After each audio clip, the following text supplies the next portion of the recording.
17 सितंबर 2023 को मजलिस इत्तेहादुल मुस्लिमीन की जानिब से हैदराबाद में नेशनल इंटीग्रेशन डे यानी कि कौमी यौम इत्तेहाद मनाया गया। इसी रोज़ 17 सितंबर को तेलंगाना में कांग्रेस पार्टी का भी जलसा हुआ, जिसमें राहुल गांधी ने मजलिस इत्तेहादुल मुस्लिमीन के सरबराह बैरिस्टर असदुद्दीन ओवैसी पर इल्ज़ामात और आरोप की बौछार कर दी।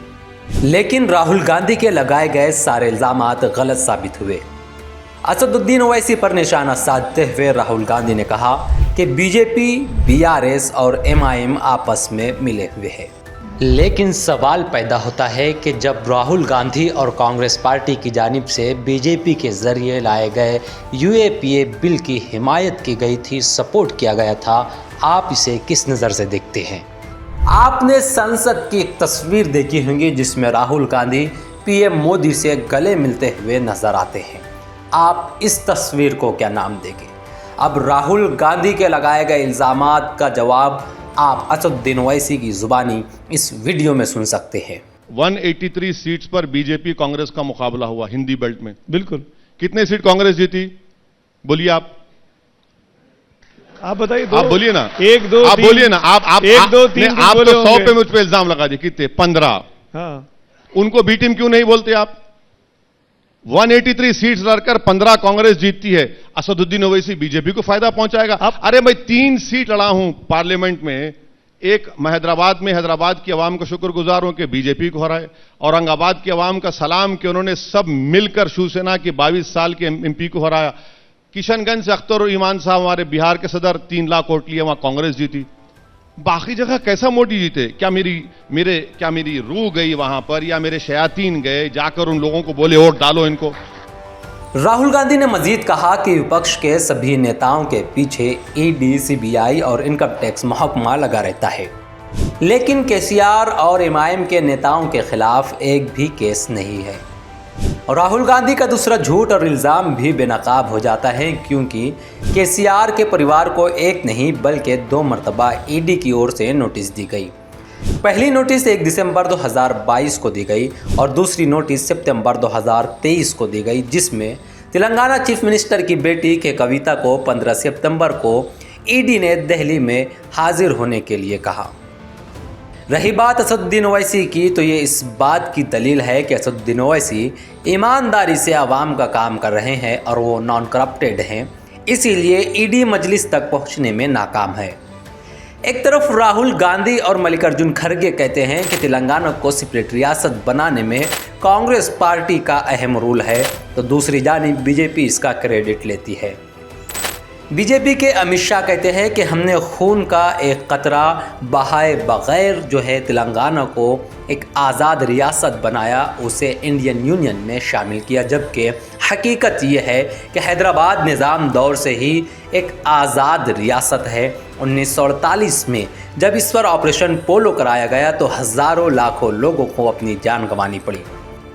हैदराबाद के आवाम निज़ाम के दौर से आज़ाद हैं। यही वजह है कि मजलिस की जानिब से 17 सितंबर को लिब्रेशन डे नहीं बल्कि इंटीग्रेशन डे मनाया जाता है, यानी कि यौम निजात नहीं बल्कि यौम इत्तेहाद मनाया जाता है।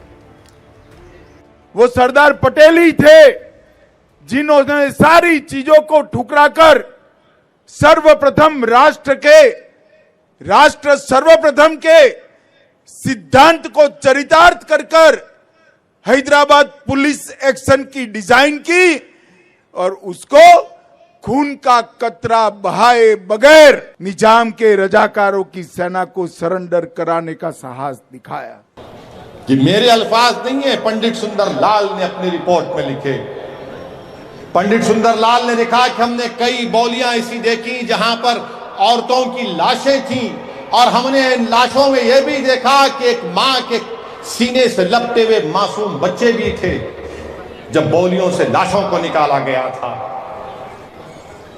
और आज अमित शाह आकर हैदराबाद में तकरीर कर कहते हैं कि बगैर खून का खतरा गिरे आसानी से काम हो गया। अमित शाह, आप झूठ कह रहे हैं। जिस तरह पंडित नेहरू ने 18 सितंबर 1948 में ऑल इंडिया रेडियो से अपने खिताब में झूठ कहा था कि बगैर खून का खतरा गिरे सब चीज आसानी से हो गई।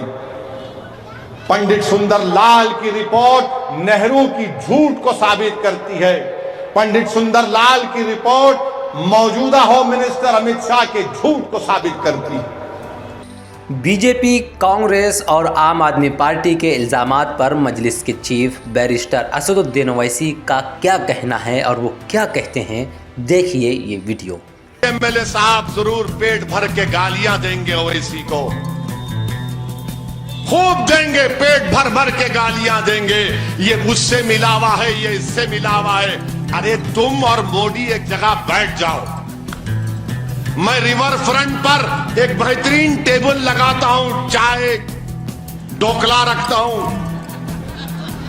अगर गोश्त रखूंगा तो बोलेंगे ये कौन सा है, छोटा है या बड़ा है, तो गोश्त नहीं, ढोकला और चाय रखता हूं। मोदी जी को ही बिठाता हूं। ये कांग्रेस का नेता जो पूरा पैदल पैदल पैदल पैदल देश में फिर रहा है, उसको भी बुला लेते हैं। और वो दिल्ली का छोटा रिचार्ज जो है, ये तुम तीनों बैठकर फैसला कर लो मैं क्या हूं तुम्हारा। मैं क्या तुम्हारा भाईजान हूं?